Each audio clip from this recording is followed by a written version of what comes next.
بیرغ دې د اسمان په لور رپیږي ستا هلمند او ستا عمود مست بهیږي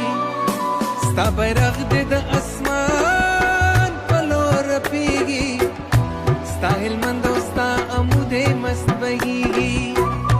ستا پالنه ستا په خپلو بچو پور دی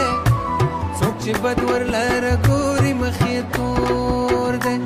دا هېواد د مېړنو زلمیانو کور دی څوک چې بد ورلره ګوري مخ یې تور دی دا هېواد د مېړنو زلمیانو کور دی